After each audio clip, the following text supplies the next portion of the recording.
Қайырлы күн, құрметті көрермен. Бүгін біз Маңғыстау облысындағы қоғамдық келісім тақырыбы бойынша талқылайтын боламыз. Бүгінгі біздің студиямыздың қонағы Маңғыстау облысының ақпараттық және қоғамдық даму басқармасының қоғамдық келісім мекемесінің басшысы Амангүл Әбдіғалиқызы. Сәлеметсіз бе, қош келдіңіз.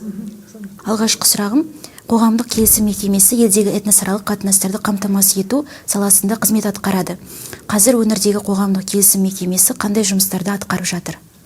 Енді қоғамдық келісім деп атайтып тұрғандай, біз мына қоғамдағы этносаралық қатынастарды реттеу, этносаралық қатынастардың бір-бірімен тығыз қарым-қатынаста болуы, және де біздің өңірімізде және мемлекетімізде өмір сүріп жатырған әртүрлі этностардың өздерінің тарихи, мәдени, ұлттық құндылықтарын насихаттау бағытында жұмыстарымызды атқарып отырмыз.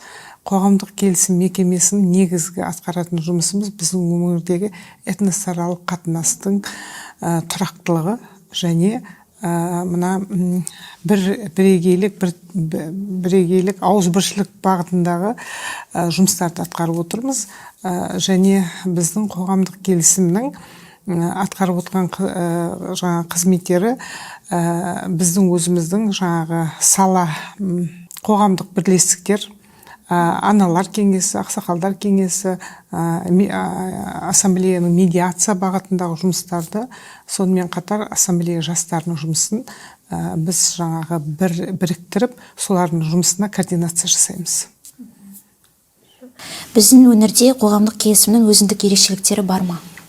Оны айтып кету керек, өзіндік ерекшелігі бар. Біздің Маңғыстау облысы бұрынғы тарихқа үңіліп қарасақ, бұрынғы тарихымызда да бізде этностар өмір сүрген.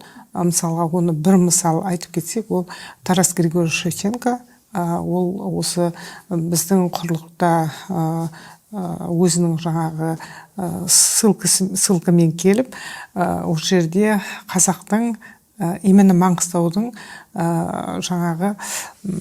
қазақтармен біргелікте жұмыс жасаған. Және сол кездің өзінде біздің маңғыстаулықтардың қандай тату тәтті бірлікте және оның әр түрлі этностардың түріне, дініне, салтына қарамастан барлығы бірге тату-тәтті өмір сүрген. Бұл тарихта да жазылған.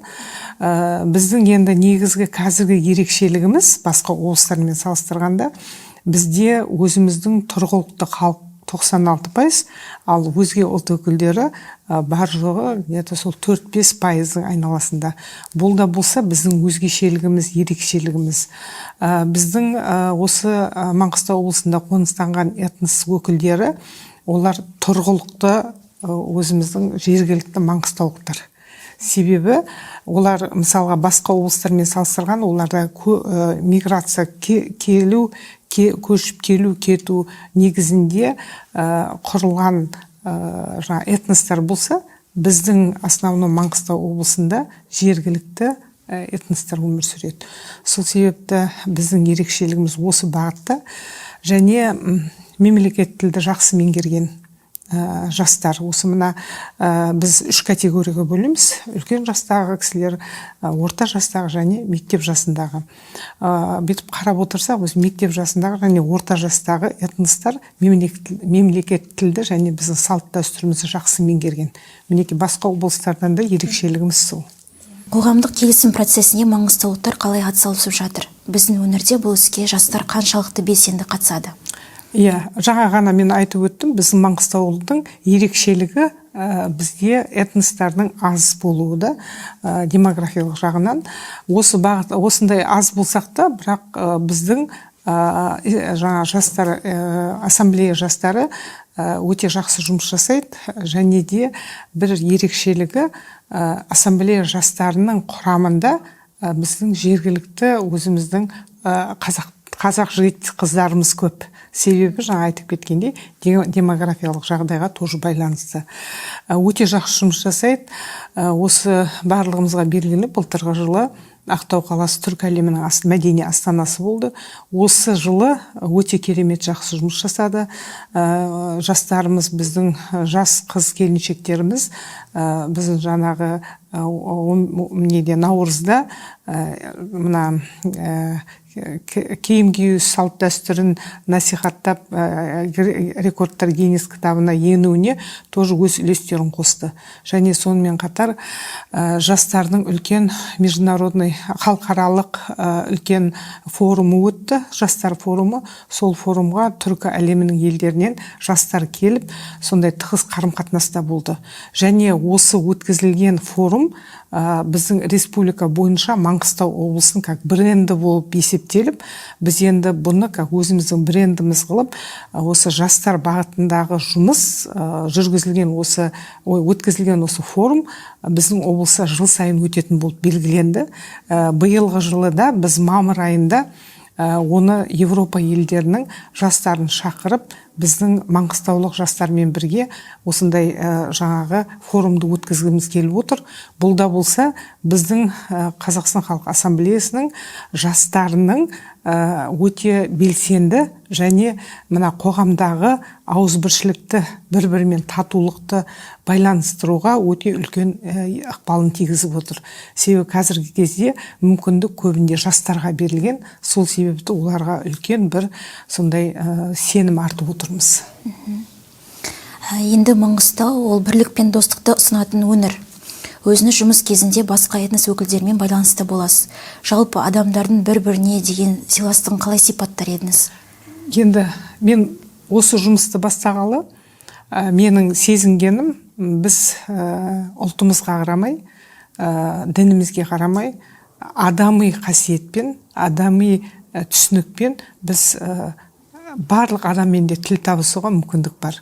Осы мен жұмыс жасаған кезден бастап, біздің этностардың ішінде де ұлты басқа болса да, мысалға Татьяна деген қызымыз бар, Мурадян, ол қазақтың салт дәстүрін соншалықты ұстанған, ол үйінде баласына қонақ келген кезде су құю, су алу салтымен бастайды. Оның үйінде кәдімгі бір бөлме қазақша жабдықталған.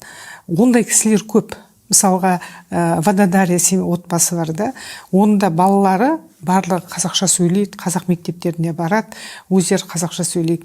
Осы арқылы да біздің мәдениетімізді қазақтың салт дәстүрін, тілін құрметтеу арқылы олар бізге өте жақын. Ондай кісілер өте көп.